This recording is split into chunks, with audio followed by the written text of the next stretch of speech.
नमस्कार परमेश्वरजी. गेली 5 वर्ष तुम्ही मधुमक्षिका पालनाचा व्यवसाय करताय आणि स्वतःचा ब्रँड तुम्ही डेव्हलप केलाय 5 वर्षामध्ये. तुमच्याकडे कोणते कोणते प्रोडक्ट्स आहेत ते जाणून घ्यायला आवडेल आणि त्याशिवाय तुम्ही या व्यवसायाकडे कसे वळलात, एक उद्योजक म्हणून तुम्ही स्वतःला कसं घडवलं ते पण जाणून घ्यायला आवडेल. नमस्कार. मी लातूरहून आलोय. माझं नाव परमेश्वर उमाशंकर हुर्दळे आहे. मी लातूरमध्ये आलमळा या गावचा रहिवासी आहे. लहानपणापासून व्यवसायाची आवड होती आणि काहीतरी युनिक व्यवसाय करायची आवड असल्यामुळे मधुमक्षिका पालन हा व्यवसाय मी करण्याचा निर्णय घेतला. माझं फक्त 12th सायन्स एज्युकेशन झालेलं आहे. त्यानंतर मी बाहेर पडलो. बरेच रिसर्च करून नंतर मला हा व्यवसाय सापडला, मधुमक्षिका पालन, आणि सगळ्यापेक्षा वेगळा, जे की कमी प्रमाणात आहे.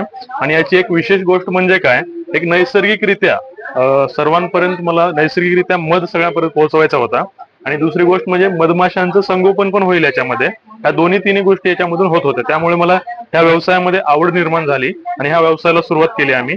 2019 मध्ये आम्ही मधुमक्षिका पालनाची ट्रेनिंग घेतली. नंतर ज्यावेळेस लॉकडाऊन पडले त्यावेळेस आम्ही राजस्थानमध्ये ट्रेनिंग घेत होतो, पण 6 महिने आम्ही तिकडे अडकलो. लॉकडाऊनही होते आणि आमची तिकडे ट्रेनिंगही चालू होती. अशा कंडिशन मध्ये पूर्ण आम्ही तिकडे शिकून घेतलं, जेणेकरून लॉकडाऊनचा फायदा झाला असं म्हणता येईल आम्हाला. दुसरी गोष्ट म्हणजे नंतर आम्ही इकडे आल्यानंतर मधमाशांच्या पेट्या घेतल्या. तशा पेट्या असतात, त्या मधमाशांच्या पेट्या वगैरे असतात. त्या पेट्या विविध भागामध्ये, इकडे जी फुलांची शेती असते त्या फुलांच्या शेतीनुसार ठेवतो आपण. जसं की कडुलिंब जांभळाची झाडं जिकडे जास्त असतात, रानतुळस असते, ओव्याची शेती असते, सूर्यफुलाची शेती असते, त्या शेतीनुसार त्या एरियामध्ये पेट्या ठेवतो आणि त्या प्रकारचा मध आपण नॅचरली गोळा करतो. तशा प्रकारे आपल्याकडे सध्या 5 प्रकारचा मध आहे. कडुलिंब जांभूळ असेल, तुळस असेल, ओवा असेल, रेग्युलर असेल, अशा प्रकारे आपण हे केलेलं आहे संपूर्ण. ओके. एकदा दाखवा ना तुमचे प्रोडक्ट्स कसे आहेत आणि त्यांच्या किमती काय आहेत आणि त्यांची खासियत काय आहे. हो, आता आपल्याकडे ना हे कडुलिंब जांभळाचा मध आहे. हा शुगर, डायबिटीज, कोलेस्ट्रॉल अशा स्पेशली शुगर डायबिटिक पेशंटला एकदम बेस्ट आहे कडुलिंब जांभळाचा मध. जिकडे कडुलिंब जांभळाची झाडं असतात तिकडे या पेट्या नेऊन ठेवतो आपण. अवतीभोवती जी फुलं असतात तशा प्रकारे ते गोळा केलेला असतो एक नॅचरली. याची किंमत 1 किलोचा आहे 1000 रुपयाला. त्यात अर्धा किलोचा पण पॅक आहे, 300 ग्रामचा पण पॅक आहे. त्यानंतर हा रानतुळशीचा आहे. जिकडे रानतुळस असते तिकडून हा कलेक्ट केलेला असतो. हा सर्दी, खोकला असेल, कफ असेल त्यासाठी एकदम बेस्ट आहे. हा 830 रुपये किलो आहे. त्यात अर्धा किलो आहे, 300 ग्राम आहे. त्यानंतर हा अजवाईन आहे, ओव्याचा मध. जिकडे ओव्याची शेती असते त्यानुसार आपण हा गोळा करतो. हा डायजेशन, ऍसिडिटी, फॅट लॉस साठी सगळ्यात बेस्ट आहे. त्यानंतर आपण हा जंगली मध म्हणतो, हा रेग्युलर, ही मल्टीफ्लोरल फॉरेस्ट हनी म्हणतो त्याला. तिकडे फॉरेस्ट एरिया असतो तिकडे हा पेटे ठेवून हा कलेक्ट केलेला असतो. त्यानंतर हे आपण मधामध्ये 10 प्रकारचे ड्रायफ्रुट्स टाकलेले आहेत. मधासोबत आपण जे काय खाईल त्याचे बेनिफिट आपल्याला 100% लागू होतात, त्यासाठी आपण याचा ऍड केलेला आहे. त्यानंतर हे बी पोलन ग्रेन्स, फुलातले परागकण जे म्हणतो आपण, हे ते आहेत. हे हायली प्रोटीन आहे. शुगर, डायबिटीज, कोलेस्ट्रॉल, लिव्हरला प्रोटेक्ट करतं. सध्या जर्मनीमध्ये कॅन्सरवरती पण याचा रिसर्च चालू आहे. तेही बॉडीसाठी एकदम बेस्ट आहे. आता परंतु सगळ्यांना माहिती आहे की मध म्हणलं की भेसळ ही गोष्ट सगळ्यात मोठी आली आणि सगळ्यांना वाटतं मध म्हणजे काहीतरी भेसळ मिक्स केलेलं आहे त्यामध्ये. तर आपण प्युअर मध कसा ओळखायचा हेही तुम्हाला मी सांगतो. प्युअर मधाची टेस्ट आहे, जो प्युअर मध असतो, काचेचा ग्लास घ्या. आता हा पाण्यामध्ये जर टाकलं ना अशी तार बनते आणि डायरेक्टली खाली असा बुडाला जातो प्युअर मध. त्यात जर काय मिक्स असेल तर तो वरच्यावरी तरंगतो, वरच्यावरी खाली जाण्याच्या पूर्वीच मिक्स होतो आणि प्युअर मध हा खाली बुडाला जाऊन बसतो. हे प्युअर मधाची नॅचरल टेस्ट आहे. असं आपण टेस्ट वगैरे करून तुम्ही बघू शकता बिंदास. त्यानंतर हे असे नैसर्गिक पोळं आहे. मधमाशीच्या पेटीमध्ये असे 10 पोळे असतात. हे पोळे आपण त्या पेटीमध्ये टाकायचे. त्याच्यावरती पूर्ण हा मध भरलेला असतो माशांनी. नंतर या माशा पेटीमध्ये झटकायच्या.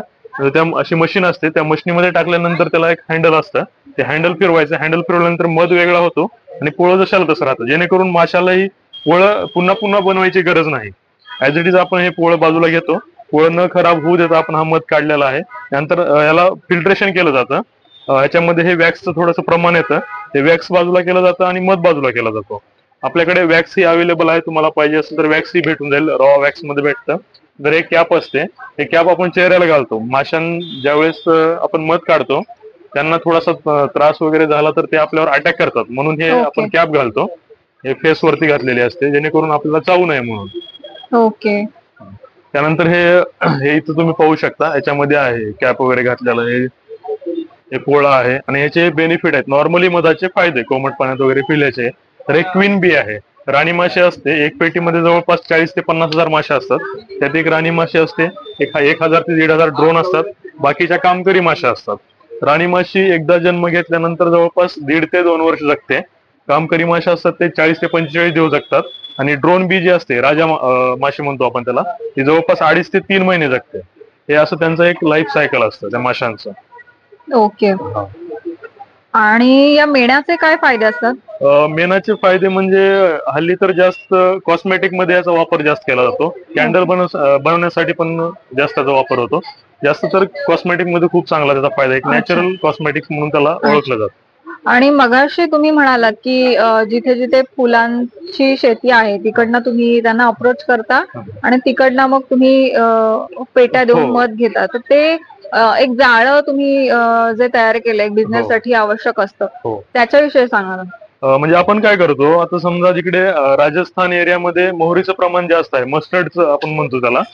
तिकडे आपण त्या जिकडे मस्टर्डची शेती असते तिकडे मधमाशींच्या पेट्या ठेवतो नेऊन. त्यानुसार मग ते आपण गोळा करतो. तर आपण तिकडे पूर्ण नेटवर्क बनवलेलं आहे. तिकडे ओळखी वगैरे आहेत आपल्या. तसंच पुढे गेलं तर चित्तोडगड एरियामध्ये अजवाईनची शेती आहे, ओव्याची शेती आहे. त्या ओव्याच्या शेतीनुसार आपण ते गोळा करतो. नंतर इकडे कर्नाटकच्या एरियामध्ये सूर्यफुलाची शेती आहे, तोही मध आपण गोळा करतो.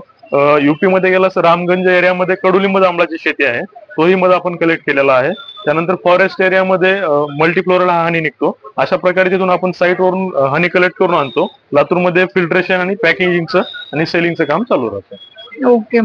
आणि एक्झिबिशनच्या व्यतिरिक्त जर आपले जे प्रेक्षक पाहत आहेत त्यांच्यापैकी कोणाला जर ऑनलाईन ऑर्डर प्लेस करायची असेल, कोणाला घरपोच सुविधा हवी असेल, तर त्याच्यासाठी क्रमांक आहे का? तशी सुविधा हो, तुम्ही देता का? आपण सध्या तर मुंबई, पुणे अशा मेट्रो सिटीमध्ये एक्झिबिशन अटेंड करतो आणि मार्केटिंग करतो. तिथून परचेस करता चांगला रिस्पॉन्स भेटतो आम्हाला. आणि त्यानंतर त्यांना जर हनी पाहिजे असेल तर आपण घरपोच सुविधा आपण पाठवतो. Home delivery free of cost courier through आपण पाठवतो. त्यासाठी तुम्ही नंबरवरती आम्हाला कॉन्टॅक्ट केलात ना तर तुम्हाला होम डिलिव्हरी फ्री, 1 किलोला फ्री डिलिव्हरी भेटून जाईल.